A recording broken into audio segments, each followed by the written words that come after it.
Kitchen best ফুডের পক্ষ থেকে সবাইকে স্বাগত। আজকে তৈরি করে দেখাবো গ্যাসের চুলায় একটি ডিম দিয়ে স্পঞ্জ কেক। এই কেকটা এতটাই সফট এবং এতটাই মজার, আপনারা এভাবে তৈরি করলেই বুঝতে পারবেন। সত্যি কথা বলতে কি, আমি কখনো চুলায় কেক তৈরি করিনি। আমার মধ্যে কিছুটা ভয় কাজ করত, কি জানি নষ্ট হয়ে যায় কিনা। অনেকের রিকোয়েস্টে আজ বানিয়ে ফেললাম। এতটা ভালো হবে তা ভাবনার বাইরে। নতুন যারা আমার মতো চুলায় কেক বানাতে ভয় পান, তারা প্রথমেই একটি ডিম দিয়ে এভাবে ট্রাই করতে পারেন। তাহলে আপনারাও ঠিক এরকম সফট এবং মজার কেক তৈরি করতে পারবেন। কেক তৈরির আগেই কেকের জন্য যা যা প্রয়োজন সব কিছু রেডি করে নেব। প্রথমেই 6 ইঞ্চির একটি মোল্ড নিয়েছি, আর এই মোল্ডের শেপ করে একটি কাগজ এভাবে কেটে বসিয়ে দিয়েছি এবং এই কাগজের উপরে তেল ব্রাশ করে নিয়েছি। এবার যে যে উপকরণ প্রয়োজন সেগুলি নিয়ে নেব। রুম টেম্পারেচারে থাকা একটি ডিম নিয়েছি, ময়দা 1/4 কাপ অর্থাৎ 1 কাপের 4 ভাগের 1 ভাগ, নিব চিনি 1/4 কাপ, বেকিং পাউডার 1/4 চা চামচ, গুঁড়া দুধ 1 চা চামচ, লবণ 1 চিমটি পরিমাণ, আর নিব ভ্যানিলা এসেন্স 1 চা চামচ। ময়দা, বেকিং পাউডার এবং গুঁড়া দুধ একসঙ্গে এগুলোকে চেলে নেব। এবার কেক বানানো শুরু করব। এর জন্য একটি মিক্সিং বোল নিয়ে তাতে একটি ডিম ভেঙে নিলাম। এখন 1 মিনিটের জন্য বিট করে নেব। ফ্রিজে থাকা ডিম হলে 1 ঘন্টা অথবা আধা ঘন্টা আগে বের করে নিতে হবে। এবার দিব চিনি 1/4 কাপ। চিনিটা একবারে দিব না, অল্প অল্প করে 3-4 বারে দিয়ে ব্লেন্ড করে নেব। যতক্ষণ না চিনিটা গলে যায় এবং ঘন হয়ে আসে ততক্ষণ পর্যন্ত বিট করে নেব। দোকান থেকে কত দাম দিয়ে আমরা কেক কিনে খাই, বাসায় যদি অল্প খরচে মজার করে এভাবে তৈরি করতে পারি তাহলে দোকানের চেয়েও ভালো কেক আমরা বাসায় খেতে পারবো। এছাড়া নিজের হাতের তৈরি কেক ভালো হলে তো সবাই প্রশংসা করবে। প্রশংসা শুনতে কার না ভালো লাগে বলুন? কথা বলতে বলতে ডিম, চিনি অনেকটা বিট করা হয়ে গেছে। এই পর্যায়ে দেব 1 চিমটি লবণ আর দেব ভ্যানিলা এসেন্স।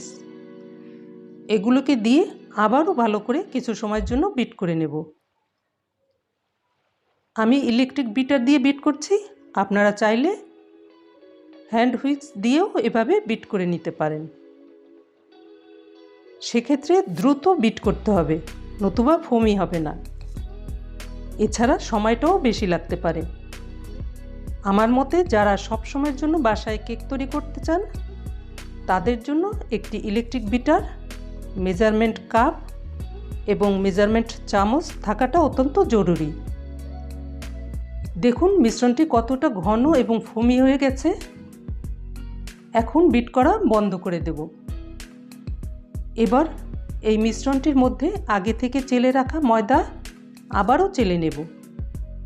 এখানে আমি হাত ব্যবহার করব, এর জন্য হাতটাকে ভালো করে ধুয়ে পরিষ্কার করে নিয়েছি। এবার এই হাত দিয়েই আমি আলতোভাবে ধীরে ধীরে মিশ্রণটিকে মিশিয়ে নেব। ভিডিওটি দেখলেই বুঝতে পারবেন আমি কিভাবে করছি। যখন ময়দাটা মিশ্রণের সঙ্গে মিশে যাবে তখন আগে থেকে রেডি করা মোল্ডে এই মিশ্রণটি ঢেলে দিব, দিয়ে হাত দিয়ে উপরটা সমান করে দেব। কোনো রকম ট্যাপ করা বা ঝাঁকি দেওয়া যাবে না। এখন এটাকে গ্যাসের চুলায় বেক করে নেব। তার জন্য চুলায় আগে থেকে একটি ঢাকনাযুক্ত হাঁড়ি বসিয়ে 6 মিনিটের জন্য মিডিয়াম আঁচে প্রিহিট করে নিয়েছি এবং হাঁড়ির মাঝে একটি এরকম স্ট্যান্ড বসিয়ে নিয়েছি। আপনাদের কাছে স্ট্যান্ড না থাকলে যে কোনো স্টিলের বাটি অথবা প্লেট নিতে পারেন। তার উপরে মোল্ডটা বসিয়ে দেব। 8 থেকে 10 মিনিটের জন্য বেক করব।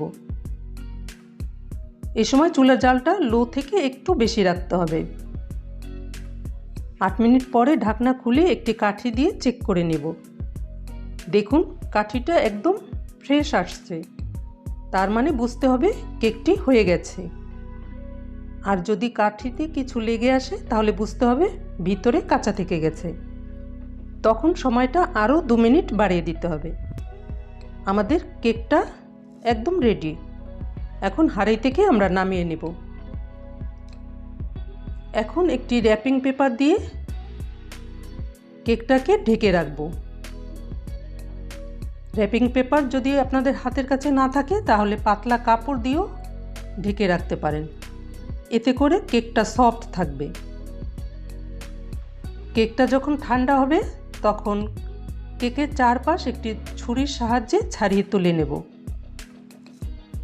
আশা করি ভিডিওটি আপনাদের অনেকটা উপকারে আসবে। এরকম নতুন নতুন মজার মজার রেসিপি পেতে আমার চ্যানেলটিকে সাবস্ক্রাইব করবেন এবং পাশে থাকা বেল আইকনটি প্রেস করবেন, যাতে করে পরবর্তী রেসিপিগুলো ফ্রিতে সবার আগে পেতে পারেন। এখন কেকটি তুলে নেবার পরে কেকের নিচের কাগজটিও তুলে ফেলব। দেখুন কতটা সুন্দর এবং কতটা সফট, একদম তুলোর মতো নরম, খেতেও অসম্ভব মজার। আমি একই উপকরণ দিয়ে 2টি কেক বানিয়েছি, একটি ওভেনে আর একটি চুলায়। আপনাদের বলতে হবে কোনটি চুলায়, এটা আমাকে কমেন্ট বক্সে কমেন্ট করে জানাবেন। দেখলেন তো কতটা সহজ এবং কত অল্প সময়ে কেকটি তৈরি হয়ে গেল। এখন আপনাদের পছন্দ মতো ক্রিম দিয়ে ডেকোরেশন করে নেবেন। আমার চ্যানেলে কয়েকটি কেক ডেকোরেশনের রেসিপি এবং বাটার ক্রিমের রেসিপি দেওয়া আছে, আপনারা চাইলে দেখে নিতে পারেন এবং বাসায় অবশ্যই ট্রাই করবেন। আশা করি ভিডিওটি ভালো লেগেছে। ভিডিওটি সম্পূর্ণ দেখার জন্য সবাইকে অসংখ্য ধন্যবাদ। সবাই ভালো থাকবেন।